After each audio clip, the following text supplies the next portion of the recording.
रऊफ क्लास्ट्रा का कॉलम 5 अरब की वारदात की दास्तान, हिसाब शशम।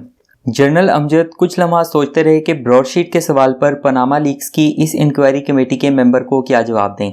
जनरल अमजद को अंदाज़ा हो चला था कि 17 बरस बाद अगर उनसे ब्रॉडशीट का सवाल किया जा रहा है तो यकीनन कोई बात थी जिसका इल्म सिर्फ इंक्वायरी कमेटी के मेंबरान को था।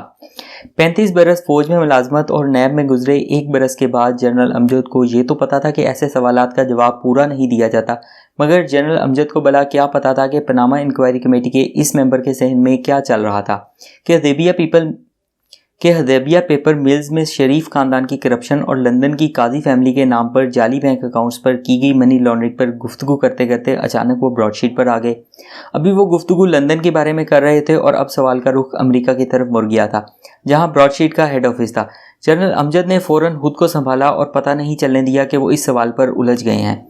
जनरल अमजद के सामने बैठे 6 अफसरान में से एक FIA, दूसरा नैब, तीसरा SCCP और एक स्टेट बैंक और 2 रिटायर्ड ब्रिगेडियर थे। जनरल ने चेहरे पर तासिर नहीं उभरने दिया कि वो उस वक्त क्या सोच रहे थे और पूरे एतमाद से जवाब दिया, जी ब्रॉडशीट एक कंपनी थी जिससे हमने मुआहदा किया था कि वो बैरून मुल्क से पाकिस्तानियों के लूटे हुए पैसे वापस लाएगी और इस दौलत में से 20% शेयर इस कंपनी को दिया जाना था। नैब के पास कोई मैकेनिज्म ना था कि वो बैरून मुल्क पाकिस्तानियों की छुपी दौलत को ट्रेस करके ला सके, लिहाजा 2-3 आलमी कंपनियों को ढूंढा गया कि वो दौलत ढूंढ कर लाएं और इसमें से अपना 20% हिस्सा ले लें। इन कंपनियों ने खुद ही सारे अखराजात करने थे, पाकिस्तानियों की दौलत ट्रेस करना थी और जब वो पैसे रिकवर हो जाते तो उसमें से अपना 20% लेना था। इस इंक्वायरी कमेटी के मेंबरान की आंखों में उभरते सवालात देखकर जनरल अमजद को अप्रैल 2000 की इस्लामाबाद में नैब के दफ्तर की एक दोपहर याद आ गई, जब उनसे लाहौर के 2 बिजनेसमैन मिलने आए थे। एक का नाम गंजनफर अली सैयद और दूसरे का नाम तारिक फवाद मलिक था। गंजनफर अली लाहौर में एक छोटे टेक्सटाइल यूनिट के सरबराह थे और तारिक फवाद मलिक वो फैक्ट्री चला रहे थे। तारिक फवाद मुल्क का बड़ा तारफ ये था कि वो एक साबित लेफ्टिनेंट जनरल नईम अकबर के दामाद थे। ये मुलाकात होने की बड़ी वजह जनरल नईम अकबर का रेफरेंस था। तारिक फवाद मलिक इससे पहले एयरफोर्स में पायलट थे, लेकिन चंद इल्ज़ामात की वजह से कोर्ट ऑफ इंक्वायरी के बाद सर्विस से निकाल दिए गए थे। जनरल अमजद को तारिक फवाद मलिक के इस बैकग्राउंड का इल्म ना था, उन्हें सिर्फ इतना पता था कि वो जनरल नईम के दामाद हैं। तारिक फवाद मलिक ने अपने मिल के मालिक गंजनफर अली सैयद का तारुफ जनरल अमजद को यूं कराया कि वो बहुत बड़े बिजनेसमैन हैं और इनके ग्रुप का नाम GSA है, जो दरअसल गंजनफर अली सैयद के नाम का मुखफ़फ़ है, लेकिन यूं लगा जैसे कोई बहुत बड़ी आलमी कंपनी है। जनरल अमजद को यह भी इल्म न था कि जनरल नईम अकबर का दामाद तारिक फवाद मलिक इसी GSA साहिब का मुलाजिम था। तारिक मलिक ने जनरल अमजद को बताया कि उनके पास एक बिजनेस प्रपोजल है। फवाद ने बताया कि वो अमेरिका में एक कंपनी ट्रोवर्स के नुमाइंदे हैं। तारिक फवाद मलिक ने जनरल अमजद को कहा कि वो उन्हें दुनिया भर में पाकिस्तानियों की गैर कानूनी जायदादों और बैंकों में रखा पैसा रिकवर करने में इस कंपनी की मदद दिला सकते हैं।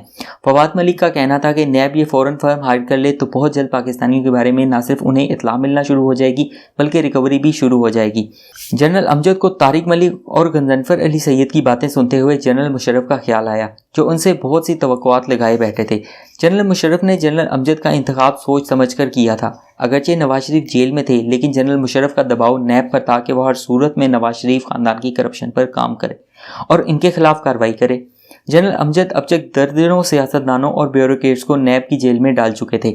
उनके जो हाथ लगा उन्हें पकड़कर 90 रोज़ के लिए जेल में डाल दिया और फिर भूल गए कि कोई उनका कैदी भी था, वो जिंदा था या मर गया।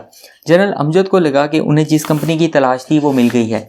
अब वो इस कंपनी के जरिए न सिर्फ शरीफ खानदान के खराके निकाल देंगे बल्कि सब करप्ट सियासतदानों और सिविलियंस की बैरून मुल्क परी जायदादें वापस लाएंगे।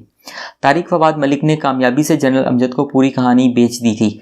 तारिक फवाद मलिक ने वहीं बैठे बैठे एक और कार्ड खेला और फ़ौरन जनरल अमजद को अमरीकी दौरे की दावत दी कि वो चलकर जिस फर्म से उनकी डील कराना चाहते हैं उसका हेडक्वार्टर देखें और वहाँ लोगों से मिलें, तो अंदाज़ा होगा कि ये कंपनी किस पैमाने पर काम करती है और कैसे इस काम में महारत रखती है कि दुनिया भर से असासे तलाश करके पाकिस्तान के हवाले करेगी। जनरल अमजद तारिक फवाद मलिक की इस पेशकश पर फ़ौरन अमेरिका के दौरे पर तैयार हो गए। जनरल अमजद अमेरिका के ट्रिप से लौटे तो वो मुकम्मल तौर पर न सिर्फ मुतासिर हो चुके थे बल्कि इस कंपनी के साथ बाकायदा मुआहदे करने पर भी तैयार थे। उन्हें लग रहा था कि तारिक फवाद मलिक ने उन्हें बैठे बैठाए आसमान से तारे तोड़ कर ला दिए हैं।